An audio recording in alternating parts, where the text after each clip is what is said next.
Buttons and jacks. You can operate your device using the power button on the top of the device. When you turn on your device, the LED lamp on the top flashes green briefly, then blue. The blue color indicates that there is no wireless connection, Bluetooth connection via tablet or mobile phone, in the main unit of the device. If there is a wireless connection through your tablets or mobile devices, the green color flashes incessantly.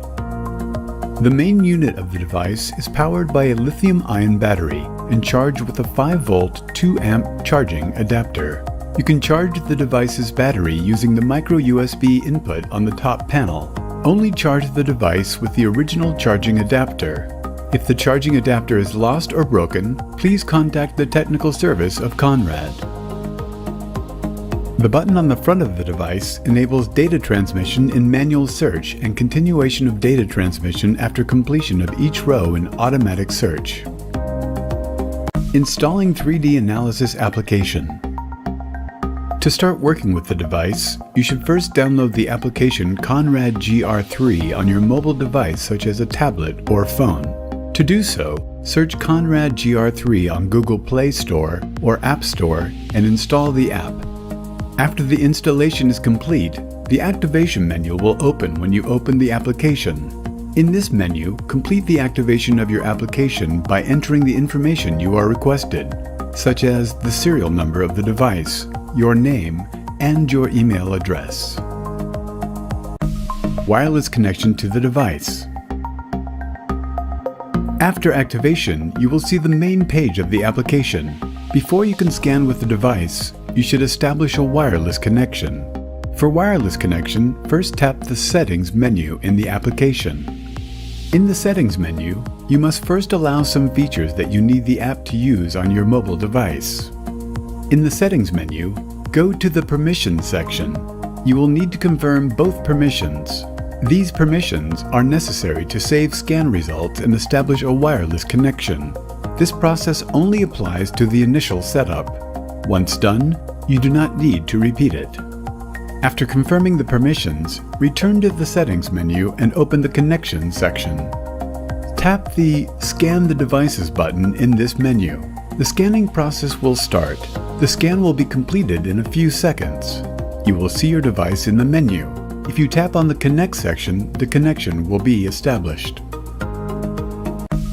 Application Interface. On the main page of the application, there are icons in the middle and bottom bar. With the scanning modes such as 3D ground scan, live scan, the icon that allow you to open recorded files, and the icon that allows you to open the Settings menu. The buttons in the top bar consist of the icon that allows you to turn on your mobile device's Bluetooth, the icon that allows you to quickly connect to your GR3 device, the icon that shows the battery level of your GR3 device. When not connected, this icon is inactive. The icon that allows you to select the application interface as dark and light mode. Preparing to scan.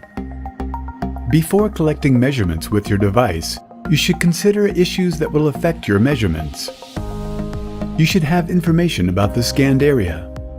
You should consider information such as historical background and soil structure of the searched area. You should check the battery and charge status of your product during scanning. You should perform the search with a fully charged device.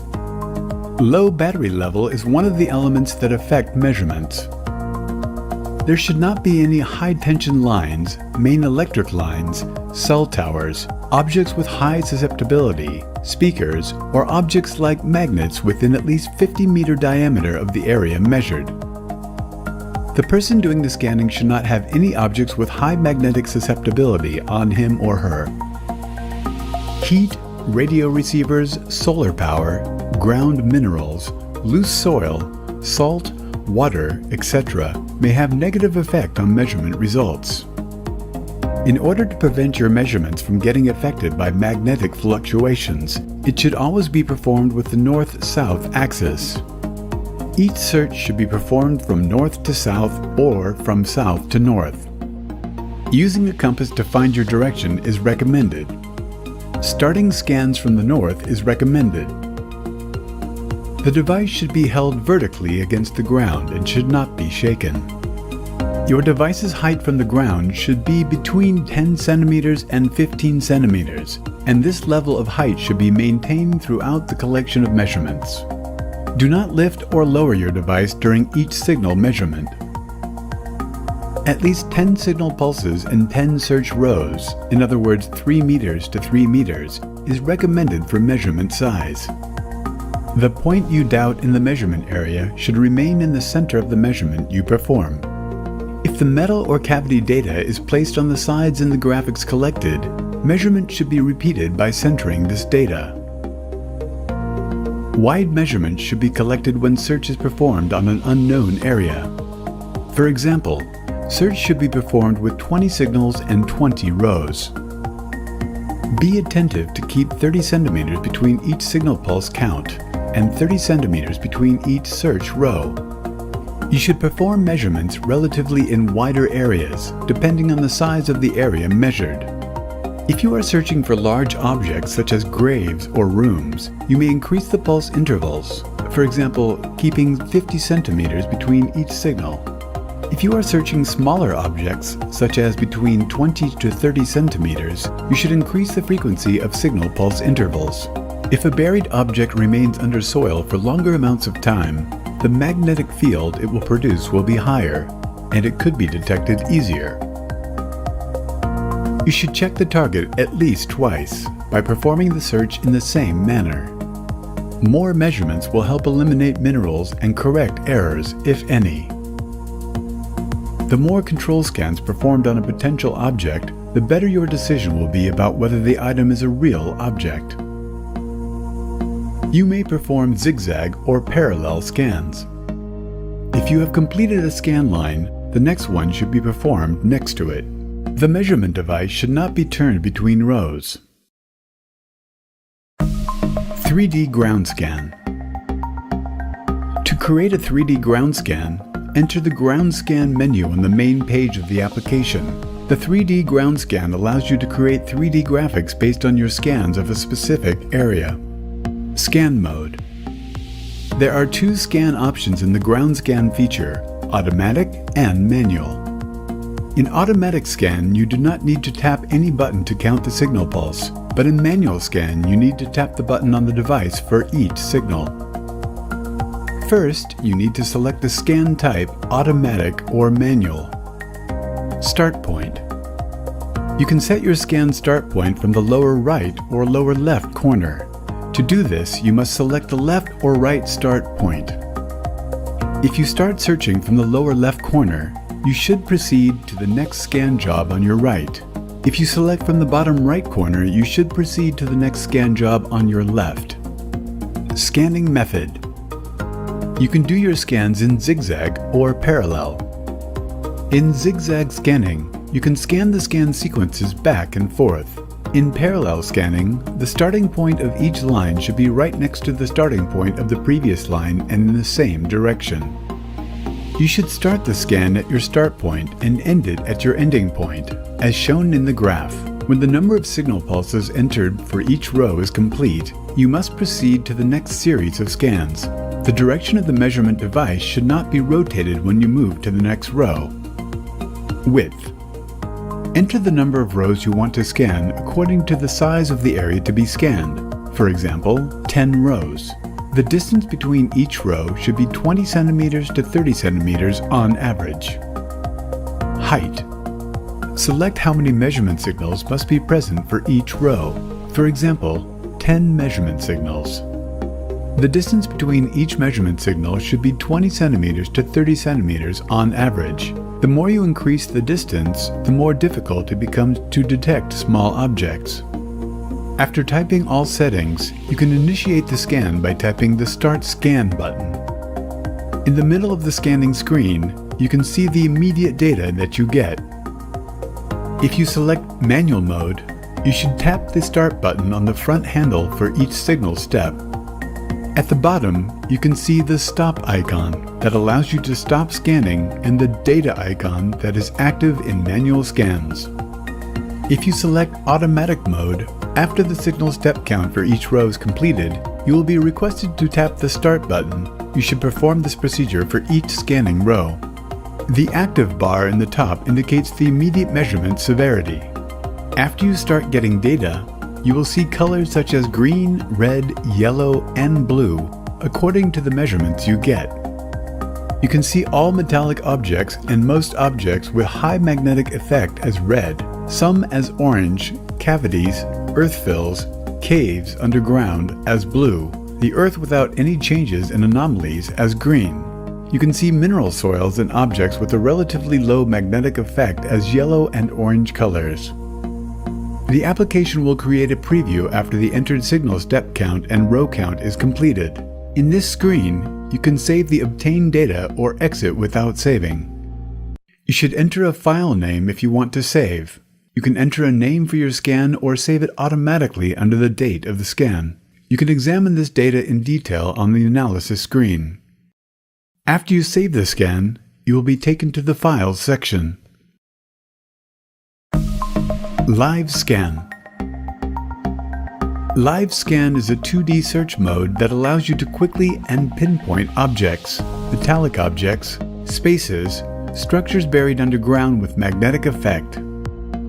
In Live Search Screen, you can see all metallic objects and most objects with high magnetic effect as red, some as orange, cavities, earth fills, caves underground as blue, the earth without any changes and anomalies as green. You can see mineral soils and objects with a relatively low magnetic effect as yellow and orange colors. You can also see the dirt level and the numerical values of the immediate measurements in the lower left corner. By tapping the calibration icon in the lower right corner, you can reset the dirt level. You should perform the calibration at a location other than the target point. Pinpointer.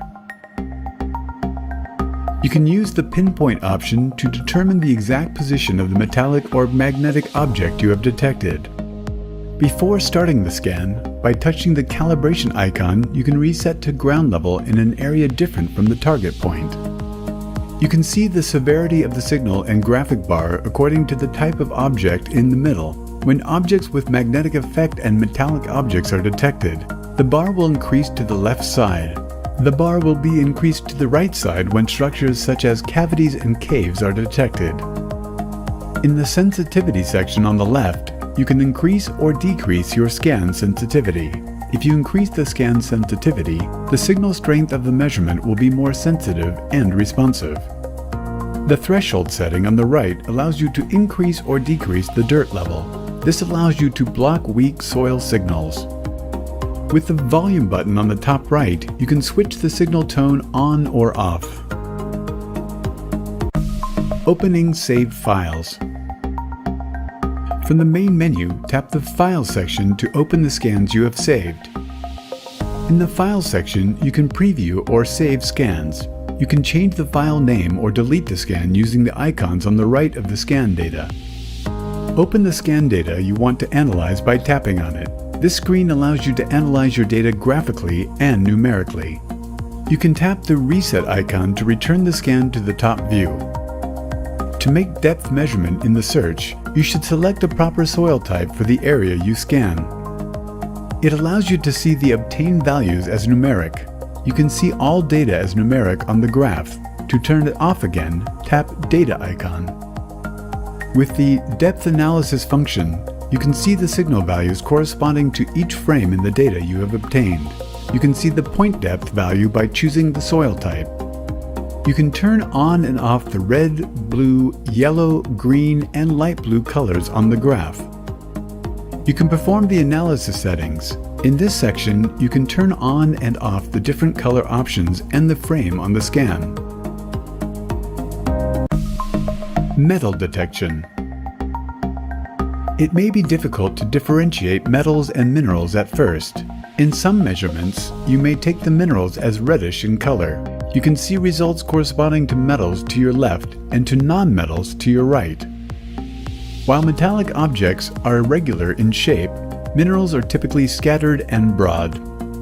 Metallic objects are red and minerals are typically yellow or orange in color.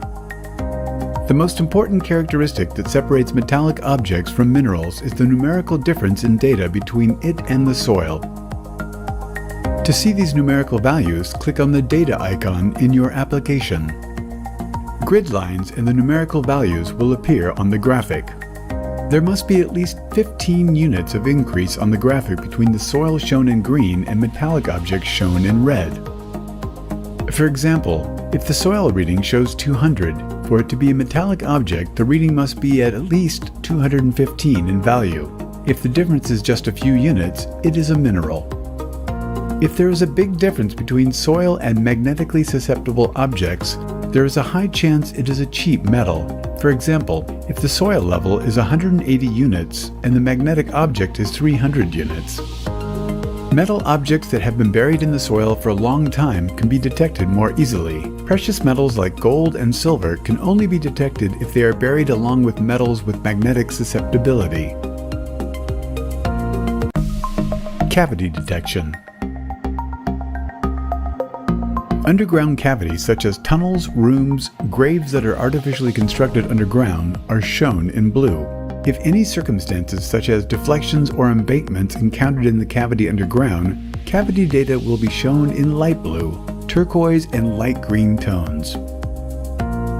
A distinct shape and a shape in line with the search structure, such as a grave, should appear on the blue area on the graphic. In this case, it should be rectangular in shape and a size that matches a grave. To see these numerical values, click on the data icon in your application. There must be at least 15 points decrease between the soil shown in green on the graph and the cavity shown in blue. For example, if soil level is 130, 115 or a smaller reading is required for cavity data. If the difference is just a few units, this data will indicate cavities formed by objects like rocks or superficial soil differences. Depth calculation. You may have approximate information about the depth of the real objects, metallic objects, or underground cavities with the measurements performed. Depth measurements may vary depending on the soil structure and the length of time the object spent underground. For point depth information, you must first select the soil type suitable for your scanning area. To do this, tap on the Soil Selection option. Select the soil type suitable for your scanning area. For example, you can choose the stony type in a stony area, and the light mineral option in non-mineralized soils such as fields. If you do not have any information or assumption about the soil type, collecting depth information using more than one option will enable you to make healthier calculations. Calculating the average of light mineral option and silt option measurements will generally generate healthier results. Press the depth analysis icon at the top to open the depth data. Numbers on the graphics are in meters. Depth information for each point may be viewed within the signal square. If there are no magnetically susceptible objects or different underground anomalies are present in your measurements, depth information will be viewed as 0 or very small numbers. As seen on the sample graphic, 1.26 is viewed on the metallic object. This means the depth of the metallic object according to the light mineral soil type is 1.26 meters. Data included in the depth information is generated with a specific calculation. This information gives you an approximate idea. This information on depth is not definite or binding. Settings. To change the application settings, you should use the Settings menu. In this section, you can see and edit the wireless connection, the permissions that the application must use on your mobile device, your license information, and the application information.